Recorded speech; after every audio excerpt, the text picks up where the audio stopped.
दक्षिण कोरियार पूर्वतन राष्ट्रपति उन सुक योलଙ୍କୁ ତାଙ୍କ ବିଫଳ ସାମରିକ ଆଇନ ପାଇଁ ଏକ କୋର୍ଟ 5 ବର୍ଷ ଜେଲ୍ ଦଣ୍ଡରେ କରିଛି ଦଣ୍ଡିତ।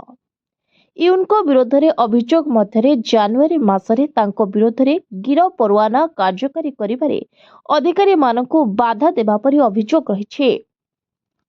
ତେବେ ୟୁନ୍ ନିଜ ଘରେ ଥିବାବେଳେ ତଦନ୍ତକାରୀ ତାଙ୍କ ନିକଟରେ ଯେପରି ପହଞ୍ଚି ନ ପାରିବେ ସେଥିପାଇଁ ସେ ତାଙ୍କ ସୁରକ୍ଷାକର୍ମୀଙ୍କୁ ନିର୍ଦ୍ଦେଶ ଦେଇଥିଲେ। ତାଙ୍କୁ ଗିରଫ କରିବାକୁ 3000ରୁ ଅଧିକ ପୁଲିସ ଅଧିକାରୀଙ୍କୁ ସାମିଲ କରାଯାଇଥିଲା। ୟୁନ୍ଙ୍କୁ ବର୍ତ୍ତମାନ ଡିଟେନସନ୍ ସେଣ୍ଟରରେ ବନ୍ଦ ରଖାଯାଇଛି। ତାଙ୍କ ବିରୋଧରେ ଆହୁରି ମଧ୍ୟ ଅଭିଯୋଗ ଅଛି ଯେ ସେ ଦେଶରେ ସାମରିକ ଆଇନ ଘୋଷଣା କରିବା ସମୟରେ ସରକାରୀ କାଗଜପତ୍ରରେ ଜାଲିଆତି କରିଥିବା ଅଭିଯୋଗ ହୋଇଛି।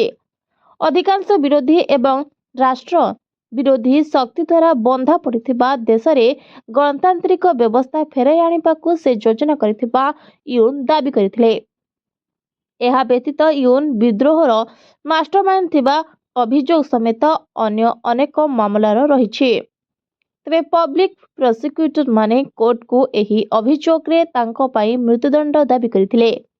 ଫେବୃଆରୀରେ ଏହି ଅଭିଯୋଗର ରାୟ ଘୋଷଣା କରାଯିବ। Bureau report, voice of Odisha live.